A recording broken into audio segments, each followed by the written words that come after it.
Hello everyone, আসসালামু আলাইকুম। আশা করছি সবাই ভালো আছেন। আজকে আপনাদের জন্য নিয়ে এসেছি অসাধারণ একটি ভর্তা রেসিপি। আজকে আমি আপনাদের তৈরি করে দেখাবো কোনো প্রকার ঝামেলা ছাড়াই ইনস্ট্যান্ট ডালের ভর্তা। রেসিপিটি শুরু করার আগে ভিডিওতে লাইক, কমেন্ট ও বেশি বেশি শেয়ার করবেন। চ্যানেলটি সাবস্ক্রাইব ও বেল আইকনে প্রেস করে পাশে থাকবেন। রেসিপিটি করতে যা যা লাগছে, আমি এখানে 250 গ্রাম মসুর ডাল নিয়েছি।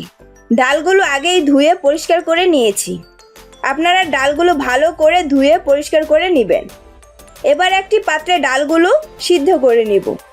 এর জন্য একটি পাত্রে পরিমাণ মতো পানি দিয়ে ডালগুলো দিয়ে দিব। পানিটা এমনভাবে পরিমাপ করে দিবেন যাতে করে ডালটাও সিদ্ধ হয়ে যায় আর পানিটাও শুকিয়ে যায়। চুলাটি হাই হিটে দিয়ে ডালগুলো সিদ্ধ করে নিচ্ছি।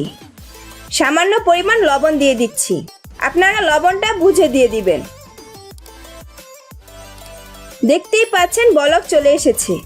এবার চুলা মিডিয়াম লোতে রেখে ডালগুলো ভালো করে সিদ্ধ করে নিব।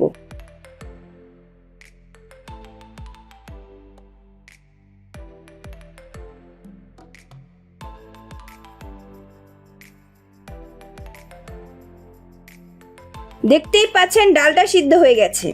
এবার চুলার আঁচ বাড়িয়ে বাড়তি পানিগুলো শুকিয়ে নিব। নেড়ে চেড়ে পানি শুকিয়ে নিতে হবে, তা না হলে ডালগুলো পুড়ে যাবে।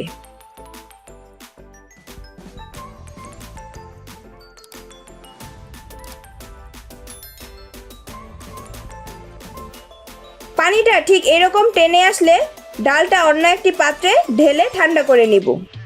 আমি এখানে 3টা মিডিয়াম সাইজের পেঁয়াজ কুচি নিয়েছি। 10-12টা শুকনো টালা মরিচ নিয়েছি। আপনারা অবশ্যই মরিচগুলো টেলে নেবেন। আপনারা ঝালটা যার যার প্রয়োজন মতো নিয়ে নেবেন।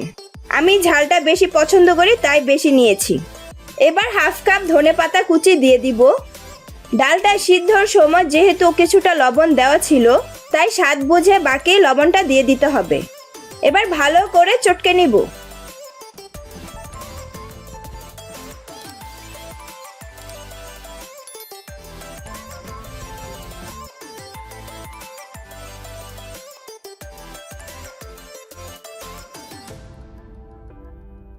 এবার ডাল দিয়ে দিব। এখন পরিমাণ মতো সরিষার তেল দিয়ে ভালো করে মেখে নিব।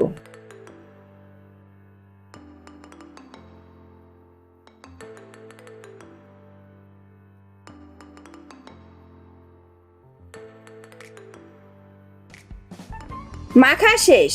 তৈরি হয়ে গেছে সুস্বাদু মজাদার ডালের ভর্তা। আপনারা এই মজার ডালের ভর্তাটা গরম ভাতের সাথে পরিবেশন করতে পারেন। আশা করছি আজকের রেসিপিটি আপনাদের সবারই ভালো লেগেছে। ভিডিওটি ভালো লাগলে লাইক করবেন, কমেন্ট করে জানাবেন কেমন হয়েছে। বেশি বেশি সবার সাথে শেয়ার করবেন। নতুন নতুন আরও মজাদার রেসিপি পেতে চ্যানেলটি সাবস্ক্রাইব ও বেল আইকনে প্রেস করে পাশে থাকবেন। আল্লাহ হাফেজ।